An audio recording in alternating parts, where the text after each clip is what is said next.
Grenoble 4e accueille Sochaux 7e, 10 points derrière. Si pour les Lyonceaux la fin de saison s'annonce sans réel enjeu, en revanche le GF38 va dans un premier temps tâcher de conserver une place dans les playoffs et pourquoi pas finir en boulet de canon et ravir l'une des 2 premières places pour l'accessible direct en Ligue 1 Uber Eats.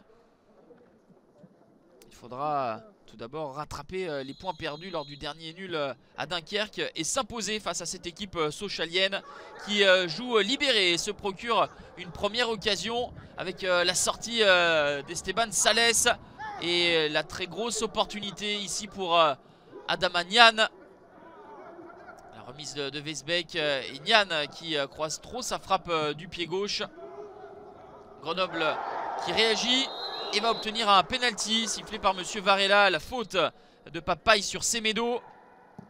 C'est transformé par Jesse Benet. 7e réalisation pour Benet. Et après 13 minutes de jeu, ça fait 1-0 pour les hommes de Philippe Insberger. Il a beau choisir le bon côté à Maxence Prévost. C'est bien transformé de la part de Jesse Benet.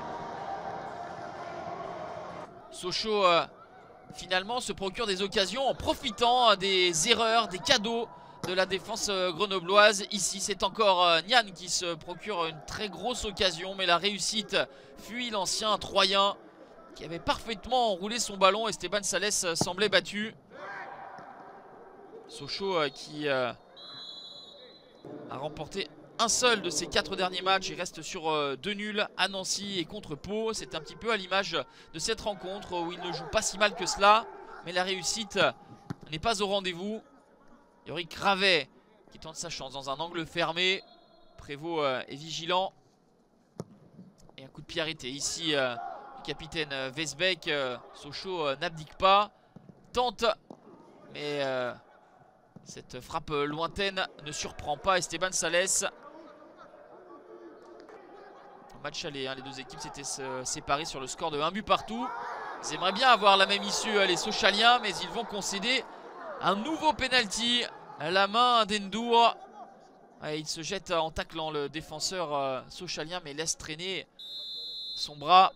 De nouveau Jesse Benet face à Maxence Prévost. Le contre-pied parfait, le doublé pour Benet et de 8 pour le numéro 21 grenoblois. Le GF38 mène donc 2-0 à moins d'un quart d'heure du terme.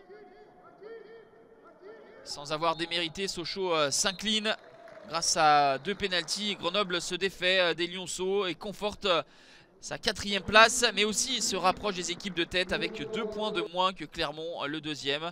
Grenoble aura des confrontations directes face à Troyes, puis Clermont pour tenter d'aller au bout de son ambition montée.